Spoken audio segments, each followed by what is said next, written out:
encountered a lot of this kind of people, but the best way to handle. Hi guys, so welcome back to my channel, and this is our very first episode on the Chronicles of a Small Business Owner. So tell me, how do you feel when you know that a customer is taking advantage of you, or that customer is feeling entitled? Yeah, my name is Tare. Welcome back to my channel, guys. So, the thing about people feeling entitled is not just from a customer to a business owner, it happens everywhere. It might be a family member, it might be a friend, it might be a neighbor, someone. But this time around, let's bring it home to our business. How do you feel when you know that a customer is trying to take advantage of you, or they're feeling entitled?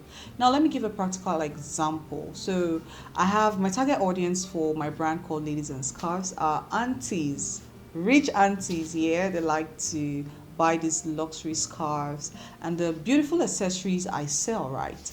So, I have encountered a lot of entitled customer, if that's the word. No disrespect intended. Okay, so this one happened very recently. So this customer, she's very good in terms of the amount of items she buys. She buys a lot. At a go, she might buy as high as 3,000 cities. To the minimum of what she buys is 1,000 cities, honestly, or 1,005. So she buys a lot, quite a lot. And even if you buy item from me worth 200 cities, I like to give out gift, thoughtful gift. Actually, I'm someone that my love language is gifting. I like to give people things. I don't know if it's a trauma response for not receiving gifts growing up, I don't know, but I just love to do it. I love to give people things that are worth it, that is nice, that I like, right? And I just like very thoughtful gifts. I don't give people nonsense. I just try to give people thoughtful gifts, right? So whenever she buys something, I add a nice gift to it with a nice note. She's not the only person I do that for, even if you're buying way lesser amount. But I do that with her as well. So it kept happening. It's a normal thing.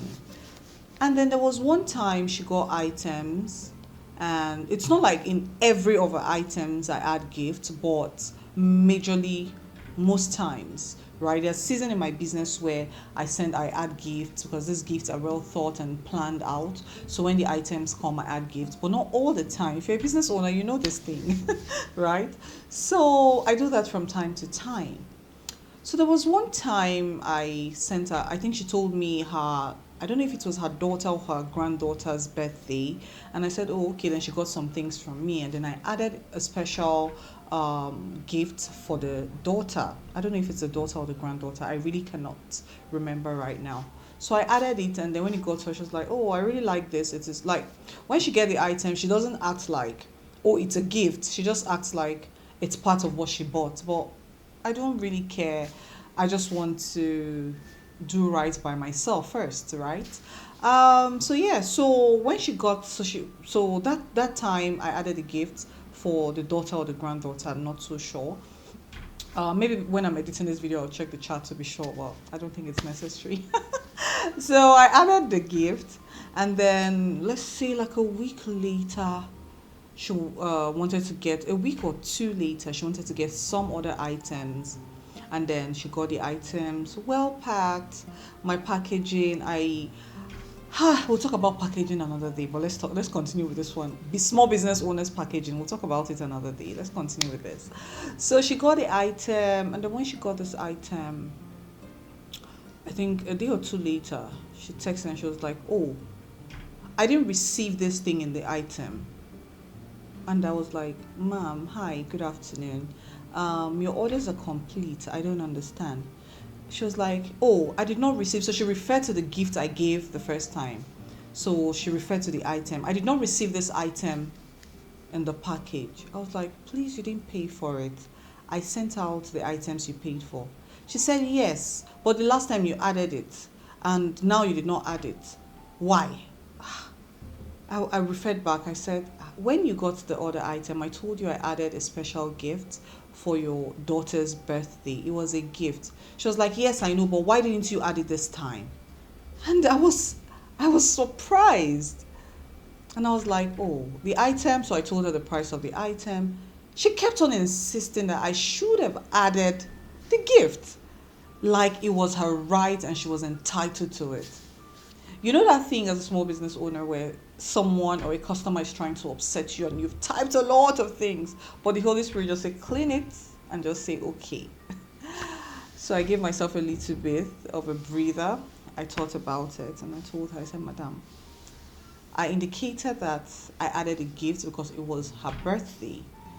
And this time around, if you had wanted that item, you would have asked me for the price of the item, and I would have included it if you had paid for it. But you didn't pay for it, it was a gift, and I don't think the way you're approaching the issue is fair. And she fled up.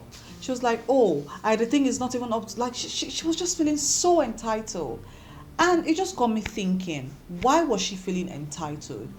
So I started thinking back. I realized that whenever someone buys an item from me, I make you feel like you are the only customer and that you're the best.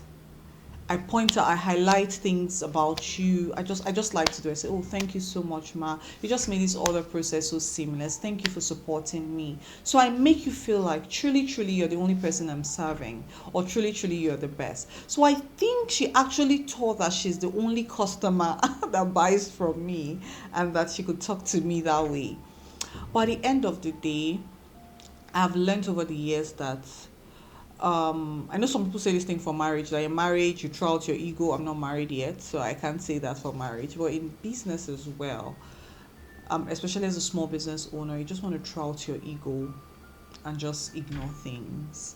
Um, I know there's some people that will make you feel less, like, oh, they're helping your life. Without their money you're nothing, and things like that.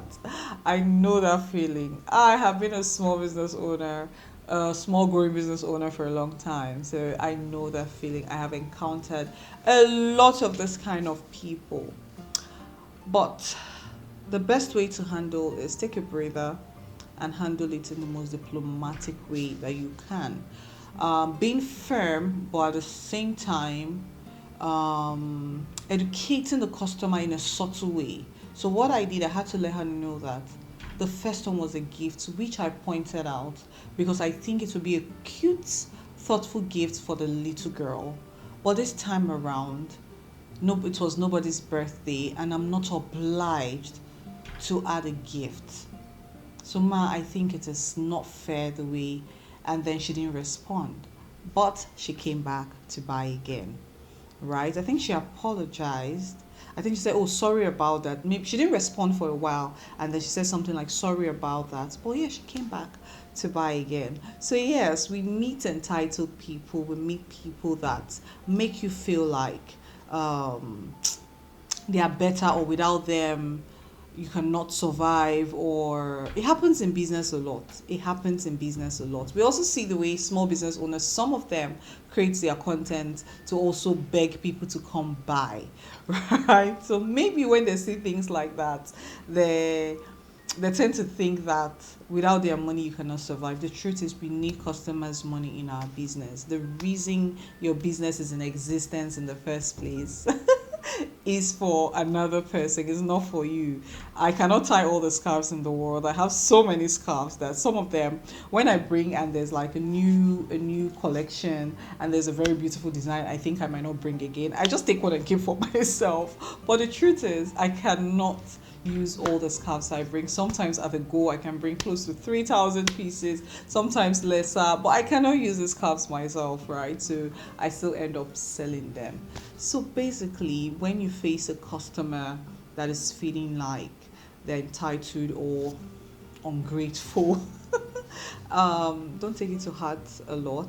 In the past, maybe in the past 3 years or 3 years ago, there are some things that I would respond to that I would not respond to now. I just be like, okay, no problem.